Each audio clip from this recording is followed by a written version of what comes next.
years ago, I read a book called Business Brilliant by, I think his name was Lewis Schiff or something like that. Or am I talking about the center? Anyways, called Business Brilliant. And the premise of the book was that the author surveyed a bunch of middle-class Americans and then surveyed a bunch of very wealthy Americans and busted all these myths. And follow your passion was one of them. So it's like, follow your passion and the money will follow. Well, the vast majority of middle-class Americans believe that to be true. And the wealthy Americans, like, none of them said that was true. Like, you go follow the money, right? Yeah. And so it was really interesting to hear that, because it was a dose of reality. I don't know a ton of millionaires. I didn't at that time. I didn't know a ton of them. Yeah. So this book was really, really good insight. But it grew into a passion for you. And there is no school that you can graduate from that then says, I'm a consultant. So you created content, I heard you say. You grew your network. You added value. What came first? When you look back on those days, like, what did you do first to position yourself as a consultant? Well, to start as a consultant, I got hired by a consulting company, and then I started calling myself a consultant right away. Because I hired into a consultant position. Right.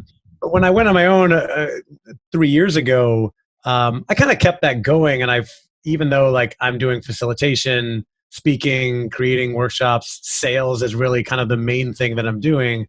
Consultant is kind of that catch-all safe place to be in the corporate space that, allows you to say, hey, I'm helping you solve problems. Mm-hmm. So it's sorry, this real life during this. I've Real got life. children to my office all the time. Hang on, buddy. I'm in the middle of an important interview. Just start recording by myself. Okay. This is awesome.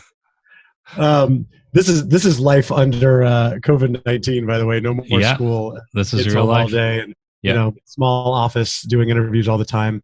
But I kept that consulting going, and then Well, then, Daddy, then you have kids. I do have kids. You do have kids. Second, good thing you have an editor for this. Give me a couple minutes, buddy. Thank you. All right, he's gone. So it's kind of the safe way to go into, I think, to big companies and show that you're strategic and know what you're talking about. But then obviously people want to know, do you have experience with their niche, with their industry, with that function? And so that's where I went in and said, I work with a lot of talent development, learning and development leaders. And then again, started creating content in that space to show, to position myself as an authority in that space as well. Hey, it's Mike Kim here. Thanks so much for checking out my YouTube channel, where we talk all about building a personal brand business. That means you as a coach, a speaker, a content creator, how to market your content, how to create great content that people love.